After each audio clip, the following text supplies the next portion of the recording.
ಶ್ರೀ ಗುರು ಬಸವಲಿಂಗಾಯ ನಮಃ. ಶ್ರೀ ಗುರು ಬಸವಲಿಂಗಾಯ ನಮಃ. ಈ ನಾಡಿನ ತುಂಬೆಲ್ಲ ಸಂಚಾರವನ್ನು ಮಾಡ್ತಾ ಮಾಡ್ತಾ ಭೀಮಾ ನದಿಯ ದಂಡೆಯ ತೀರವನ್ನು ದಾಟಿ ಚಂದ್ರಭಟ್ಟನ ಮನೆಯಂಗಳದೊಳಗೆ ಮುಂಭಾಗದೊಳಗೆ ಬಂದು ನಿಂತ ಸಿದ್ಧ ಬಸವ ಹೊಟ್ಟಿ ಬೆನ್ನಿಗೆ ಹತ್ತಿ ಬಿಟ್ಟಿತ್ತು. ಊಟ ಮಾಡಿ ಎಷ್ಟೋ ದಿನಗಳಾಗಿತ್ತೇನೋ. ಹಸಿವು ಹಸಿವು ಹಸಿವು ಅಂತ ಸಿದ್ಧ ಬಸವ ಆತನ ಮನೆಯಂಗಳದೊಳಗೆ ಬಂದು ನಿಂತ. ಆತನ ಮನೆಯೊಳಗೆ ನಾನಾದಿ ಪಕ್ವಾದಿ ಪ್ರಸಾದ, ರುಚಿಕರ ಹೋಳಿಗೆ, ಅವನ ಮನೆಯೊಳಗೆ ಯಜ್ಞ ಯಾಗಾದಿಗಳನ್ನು ಮಾಡಬೇಕಂತ ನಿರ್ಧರಿಸಿದ. ಊರೊಳಗಿರುವಂಥ ಎಲ್ಲ ಬ್ರಾಹ್ಮಣರನ್ನು ಕರೆಸು ಊಟ ಮಾಡಿಸ್ಬೇಕಂತ ನಿಂತಿದ್ದ. ಅವನ ಮನೆ ಅಂಗಳದೊಳಗೆ ಸಿದ್ಧ ಬಸವ ಹೋಗಿ ನಿಂತು ಹೊಟ್ಟೆ ಹಸಿವಿಂದ ಒಳಗಿರುವಂಥ ಚಂದ್ರಭಟ್ಟನನ್ನು ಕರೆದಂತನಂತ, ಯಪ್ಪ, ನಿನ್ನ ಮನೆ ಅಂಗಳದೊಳಗೆ ಹಸಿವಿನಿಂದ ಬಳಲುವ ಒಬ್ಬ ಜಂಗಮಾ ಮೂರ್ತಿ ಬಂದಿದ್ದಾನೆ, ಒಂದು ತುತ್ತು ಪ್ರಸಾದ ಇದ್ರೆ ತಂದು ನೀಡಲ್ಲ ಅಂದ. ಒಂದು ತುತ್ತು ಪ್ರಸಾದ ತಂದು ನೀಡು ಅಂದ್ರೆ ಅಲ್ಲಿರುವಂಥ ಸೇವಕರು ಬಂದು ಸಿದ್ಧ ಬಸವನನ್ನ ಎರಡೂ ಕೈಗಳಿಂದ ಹಿಂಗೆ ತಳ್ತಾರಂತ. ಏ ಬೋರಿ ಜಂಗಮ, ನೀನು ಈ ಮನೆಯೊಳಗೆ ಬರುವುದಕ್ಕೆ ನೀನು ಅರ್ಹನಲ್ಲ, ಸರಿ ಹೊರಗ ಅಂದ್ರಂತ. ಮನೆಯಾಗ ಏನದ?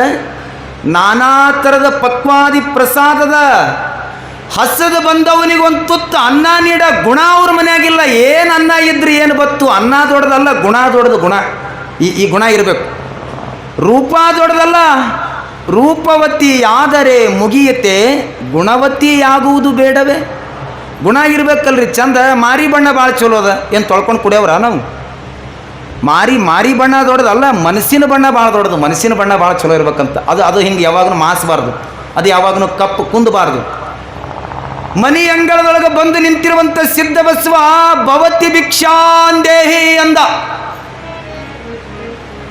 ಒಳಗಿರುವಂಥ ಚಂದ್ರಭಟ್ಟ ಹೊರಗೆ ಬಂದು ಆ ಬಂದಿರುವಂಥ ಸಿದ್ಧ ಬಸವನಿಗೆ ಯಾರು ಅನ್ನವನ್ನು ಕೊಡಬಾರ್ದು ಅಂತ ಹೇಳಾಕತ್ತ. ಸಿದ್ಧ ಬಸವ ಅನ್ನಾಕತ್ತ, ಏನೋ ಚಂದ್ರಭಟ್ಟ, ಮನಿ ಒಳಗೆ ಯಾಗ ಪ್ರಾರಂಭ ಮಾಡಿದಿ, ಹಸದು ಬಂದವನಿಗೆ ಒಂದು ತುತ್ತು ಅನ್ನ ಕೊಡೋದು ನಿಂದ ಆಗಲಿಲ್ಲ ಅಂದ್ರೆ ನಿನ್ನ ಮನೆಯಾಗ ಬಂಗಾರದ ರಾಶಿ ಇದ್ರೆ ಎದಕ್ಕೆ ಪ್ರಯೋಜನನೋ? ಅಡಿಗರು ಒಂದು ಸಾಹಿತ್ಯ ಬರೀತಾರೆ, ಮುತ್ತು ರಾಶಿಗಳು ತುಂಬಿ ಹೋದು ನಿನ್ನಲ್ಲಿ, ಏನಿದ್ದಾರೆ ಏನು ಜಲದಿ, ಬಾಯಾರಿ ಬಂದವನಿಗೆ ಬಾಯಾರಿಕೆ ತೀರಿಸದಾಗದು ನಿನ್ನಿಂದ. ಸಮುದ್ರದೊಳಗೆ ಮುತ್ತು ರಾಶಿಗಳು ತುಂಬ್ಯಾವ. ಅಡಿಗರು ಸಾಹಿತ್ಯ ಬರೀತಾರೆ. ಸಮುದ್ರಕ್ಕೆ ಹೋರಿ, ಅದರ ಆಳದೊಳಗೆ ಮುತ್ತು, ರತ್ನ, ಹವಳ, ವಜ್ರ ಎಲ್ಲ ತುಂಬ್ಯಾವ. ಒಂದು ಗುಟ್ಟಕ್ಕೆ ನೀರು ಕುಡಿತೀನಂದ್ರೆ ಕುಡಿಯೋದಾಗಂಗಿಲ್ಲ. ಯಾಕೆ? ಅಲ್ಲಿ ನೀರು ಕಮ್ಮವ. ಏನು? ಸಾಗರದ ಸಮುದ್ರ, ನೀರು ಕುಡಿಯೋದಾಗಲ್ಲ. ಯಾಕೆ? ಉಪ್ಪದದು. ಮುತ್ತು ರಾಶಿಗಳು ತುಂಬಿ ಹೋದು ನಿನ್ನಲ್ಲಿ, ಏನಿದ್ದಾರೆ ಏನು ಜಲದಿ, ಬಾಯಾರಿ ಬಂದವನ ಬಾಯಾರಿಕೆ ತೀರಿಸದಾಗದು ನಿನ್ನಂದ. ಮನೆಯಾಗ ಬಂಗಾರದ ಖಜಾನೆದ, ರೊಕ್ಕದ, ಬೆಳ್ಳಿಯದ, ಬಂಗಾರದ. ಮಡಿವಾಳಪ್ಪನ ಜಾತ್ರೆಯಾಗ ಒಂದು ತುತ್ತು ಕೂಡ ಮನಸ್ಸಿಲ್ಲ ಅಂದ್ರೆ ಅದು ಬಂಗಾರ ಎಲ್ಲ ಕಬ್ಬಿಣದ ಸಮಾನ ಅಂತ. ಕಬ್ಬಿಣದ ಸಮಾನ, ಅದು ಯಾವುದೋ ಕೆಲಸಕ್ಕೆ ಬರೋದಲ್ಲ. ಯಾವಾಗ ಚಂದ್ರಭಟ್ಟೆ ಮನೆ ಅಂಗಳದೊಳಗೆ ನಿಂತಿರುವಂಥ ಸಿದ್ಧ ಬಸವನನ್ನ ಒಂದು ತುತ್ತು ಅನ್ನವನ್ನು ತಟ್ಟೆ ಒಳಗೆ ಹಾಕಲಾಗಿದ್ದನ್ನು ಕಂಡು 4-6 ಜನ ಬಂದು ಸಿದ್ಧ ಬಸವನನ್ನ ಕೈಯಿಂದ ಹಿಡಿದು ಎಳೆದು ಹೊರಗು ದೂಡುತ್ತಾರೆ.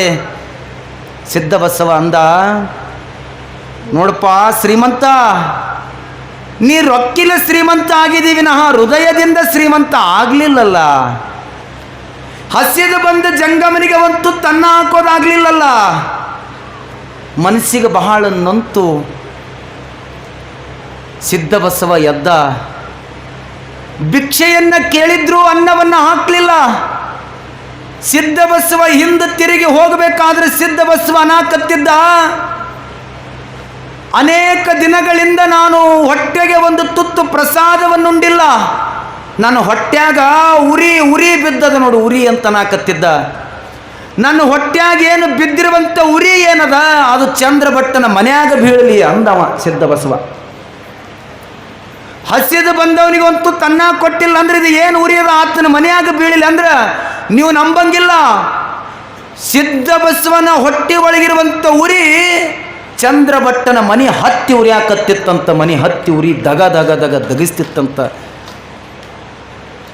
ಚಂದ್ರಭಟ್ಟನ ಮನೆ ಯಜ್ಞದ ಉರಿಯನ್ನ, ಚಂದ್ರಭಟ್ಟನ ಮನೆಯನ್ನು ಹತ್ತಿ ಉರಿಯುವುದನ್ನು ಕಂಡು ಚಂದ್ರಭಟ್ಟನಿಗೆ ಅರಿವಾಗುತ್ತ, ಸಿದ್ಧಬಸವನಿಗೆ ನಾನು ಒಂದು ತುತ್ತು ಅನ್ನ ಕೊಡಲಾರದಕ್ಕಾಗಿ ಇಂಥ ಶಿಕ್ಷೆ ನನಗಾತು ಅಂತ ಅನ್ಕೊಂಡು ಸಿದ್ಧಬಸವನನ್ನು ಹುಡುಕಾಡೋದಕ್ಕೆ ಪ್ರಾರಂಭ ಮಾಡ್ತಾರೆ. ಎಲ್ಲನ ಸಿದ್ಧಬಸವ?